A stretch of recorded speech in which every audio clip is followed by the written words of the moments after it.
Okay, you ready? Yep.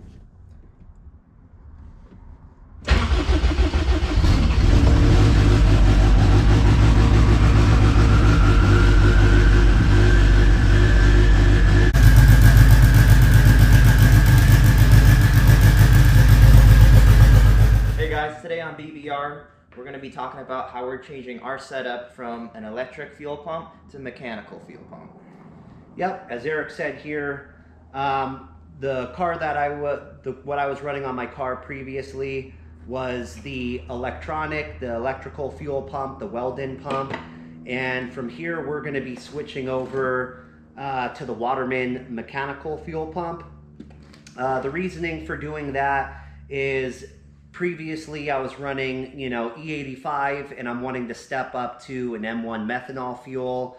It's going to require a lot more fuel than I used to have to run with the E85. So going through that, obviously there's going to be quite a few changes that are going to have to take place. When I was running the electrical fuel pump here, the lines that I was using for the feed, we were stepping it from a -12 to the pre-filter and then running a -8 all the way up to the secondary filter and then going into our fuel rail setup. So what I'm going to do now is we're going to be going from a -12 pre-filter and then running a -12 up to the mechanical fuel pump, and then we're going to be routing a -10 going to the secondary fuel filter, and then we're going to be stepping up from -6 on the 2 rails to a -8. So because of this, there's going to be a lot of changes that we have to do to creating all new fuel lines for the car. Not to mention previously, I was just running the regular rubber lines, and now we're going to be converting all to the PTFE coated lines. So essentially at this point, we're going to be switching everything out, and we got a ton of fittings that I ordered from Vibrant. That's typically what I try to use on my cars, all Vibrant lines, Vibrant fittings. This is my first time going with the PTFE stuff. So we're going to get at it, and I'll probably start off with changing all of my -6 ORBs in the fuel rail to the -8s at this point. So we're going to go ahead and get started. All right, so now up here in the engine bay, I'm going to be starting off with the fuel rail. Currently, I have the secondary fuel rail that's underneath the Kinsler manifold. I currently have that off. I had to change the mounting brackets in order to work with the billet atomizer 700s that I'm going to be using as the secondary fuel injectors. I need something bigger as a secondary injectors for the M1 fuel. It takes a lot more fuel when you're running M1 than E85. I currently have the ID 1700s on the primaries right now. So at this point, I basically have already pulled most of the fuel lines off of the car. I had to adjust the regulator positioning, just kind of move it over a little bit. And from there, I'm going to have to change these ORB fittings on both the primary and secondary fuel rail. Right now, I currently have a -8 going to a -6. So I'll be running the -8 to -8, like I said, with the increased volume of fuel. I want to make sure that I have a good volume going through the line, so I'm stepping up to the -8. So what I'm going to do now is I'm going to start grabbing the ORB fittings, and then I'm going to start taking these ones off and replacing them with the new stuff.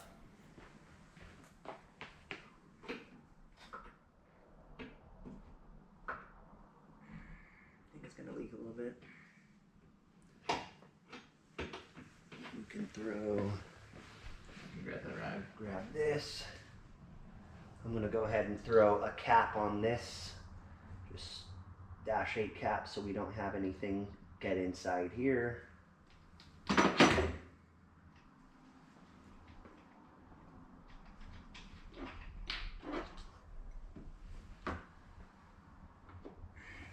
We'll grab this one in here.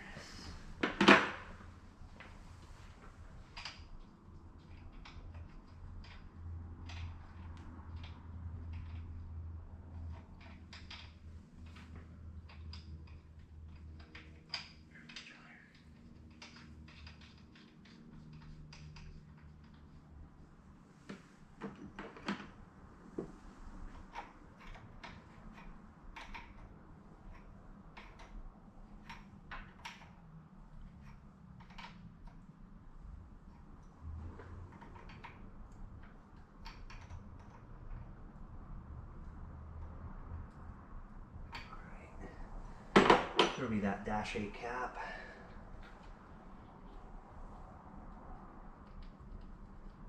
Alright. Awesome. So we got the top rail finished with the Dash 8, so now we got to do the bottom one. Alright, so finished up, got the ORB fittings done on both rails. This was the secondary rail I was talking about. And again, these are special made brackets. With the billet atomizers, they're a lot fatter. So the stock brackets that came on here didn't work. So these were custom made and given to me by Joe at Low Cash Racing. And again, both ORBs for all of these are now done. And then the other thing I converted is I took the old Dash 8 line off, as you could see in here. And on the secondary fuel filter, I just changed the ORB from a Dash 8 to a Dash 10 high flow. So we're good to go as far as getting everything set up for the fuel rails, the secondary filter. So now what we're gonna do is head to the back and we're gonna start taking a look at the lines that we have on the fuel tank going to the Pre-filter. pre-filter. Yeah. And we're gonna start getting our measurements done and get ready to go on getting that line created. Yeah, let's get the car up on the lift.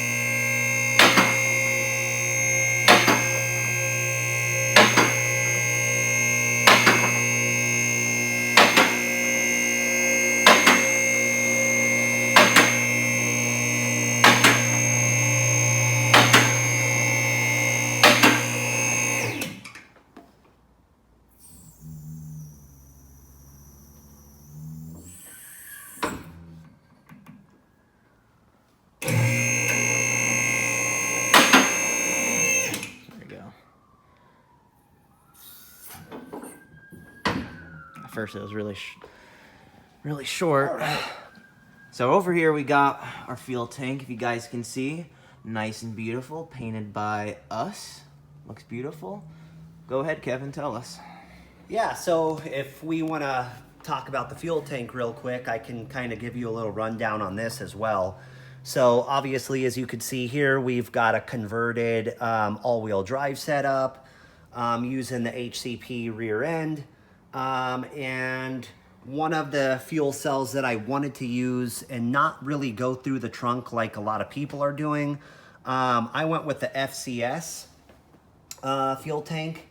And with this stuff, everything kind of worked out okay. But going off their stock locations, I noticed a couple things that I ended up having to fix. So if anybody's going to go with the FCS tank, there's a couple of things that I would, suggest. Some of the mounting points that they had on here didn't really line up with the body tab mounts. Another thing that I noticed... Not to mention, sorry to interrupt, not to mention they only had two tabs. They had one here, and if you guys can see, they had one in the front. So the problem is when we hooked this thing up, it was flapping over here. It almost tilted. So what I ended up doing is adding an additional tab to the subframe brace back here. They had a provision on the tank, but obviously, there was nothing from the factory that you could bolt up to.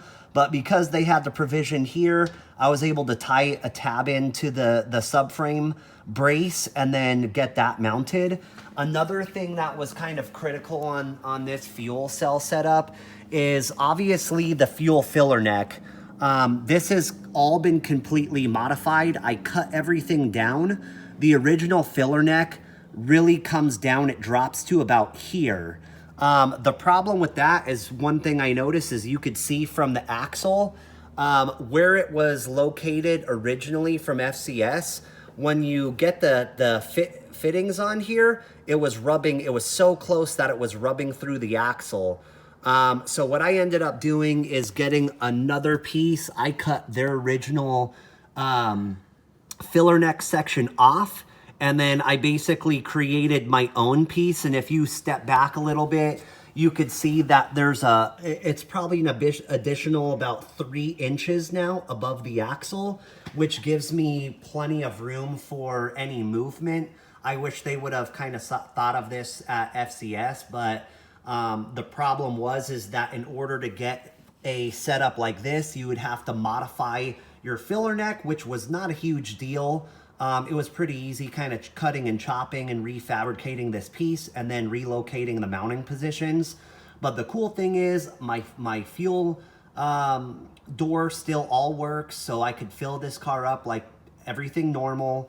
And another thing was the return for the fuel. They had kind of a weird position. I don't know if that's what this was originally set up for, but I didn't like the return if that's what this is meant to be. So I ended up welding another return line up here in the top section, and that's what I'm using now for the return. But other than that, getting started on the fuel lines. Obviously, I already had a Dash 12. The only reason I want to go ahead and switch this out is just because I ended up getting the PTFE stuff. This is a brand new line with new fittings, so it's kind of unfortunate that I wasted a bit of money getting this stuff set up. But I went ahead and got the PTFE stuff. The good thing about having all of this pre-set up is that I already have the line length that I'm going to need to basically redo these lines, even with the additional, I mean, obviously you could see here is where I had the electrical pump going to the Dash 8 line. Like I mentioned, I'll be going to a Dash 12. So again, this almost gives me kind of an estimated length of what I'll need to get to the mechanical fuel pump. However, there's going to be a little differences. So this one I'm going to have to go ahead and remeasure. But again, all of the mounting tabs are going to be the same. So it's really a pretty easy adjustment for me to make. So I'm going to go ahead and get this line taken off and then hopefully get a measurement from this line here to start getting this line created and built.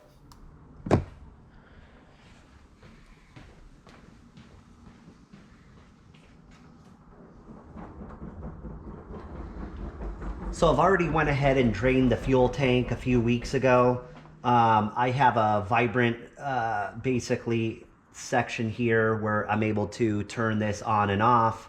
You know, I have an extra line that I use to basically get on here, and then I could get to a filler can, flip this, it drains into my cans to make things less, but there may be some residual fuel in here, so just to be careful. Oh yeah. Yep. As we can see. No matter how many times you drain the stuff, always keeps coming out. At least ethanol smells a lot better than regular 91. Light bill.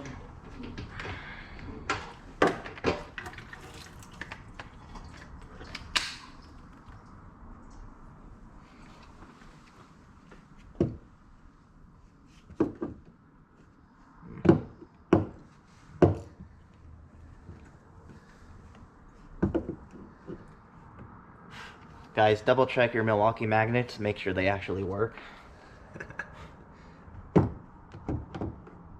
Wow. All of a sudden it doesn't want to stick.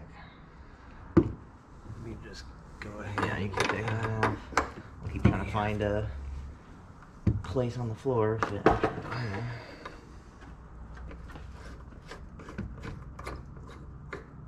okay, hopefully it doesn't fall. Let's just get that under there. Can also get a rag, kind of clean it off.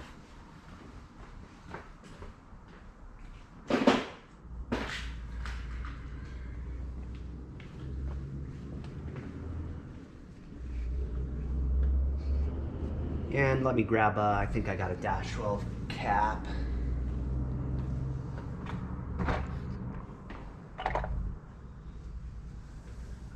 Too big.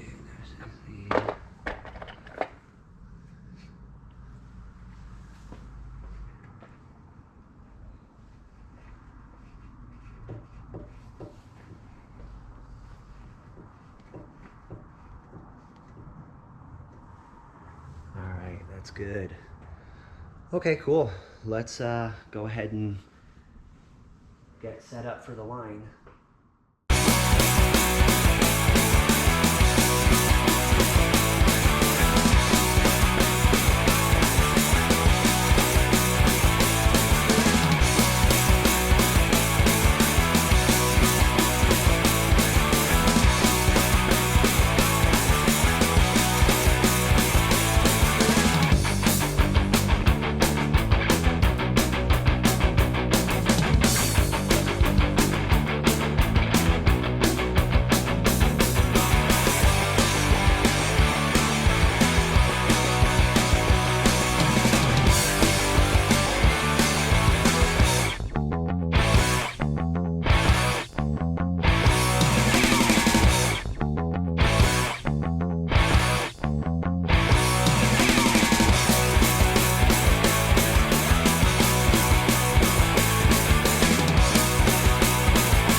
Okay guys, so we got our billet atomizers in.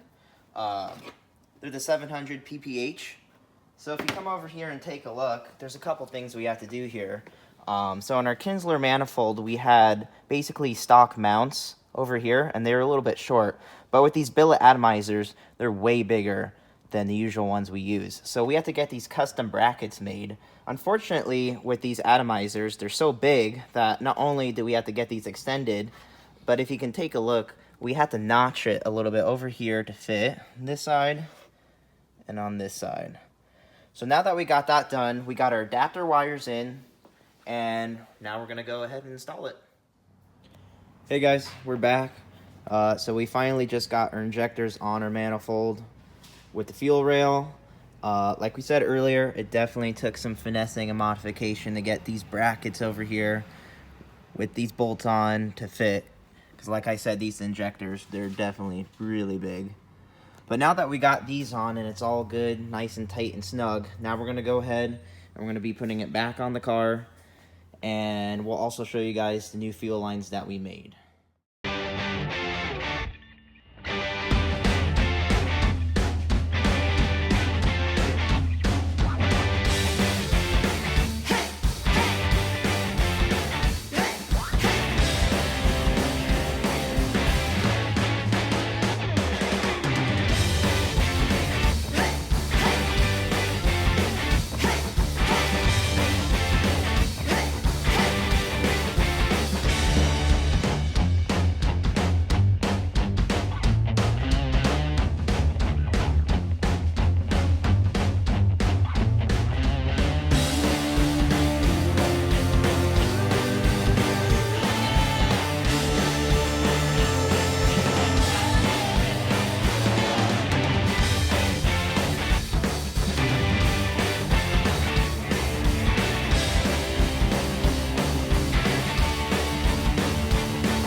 guys.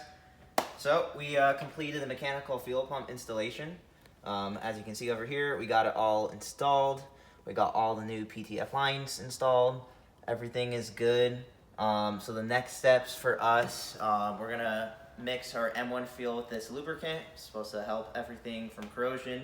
And the next step will be to go outside and fire this puppy up. I'm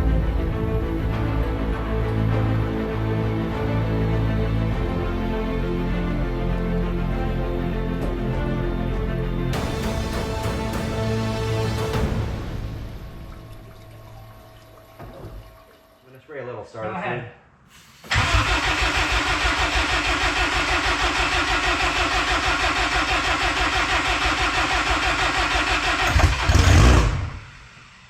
More.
Hope everyone enjoyed it, got a little information out of it.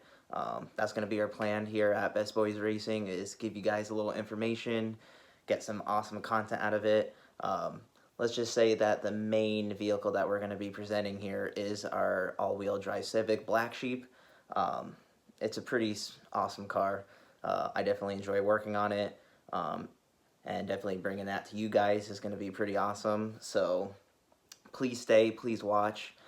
It's going to be really awesome. Again, if you can please like, subscribe, and comment. If you have any comments for us, anything else you want us to explain or add, please do. Obviously, this is our first video that we just made. We got way more to come, way more content. Let's just say it's definitely getting closer to going to the track, so that's going to really excite us. And yeah, we're just going to bring that to you guys.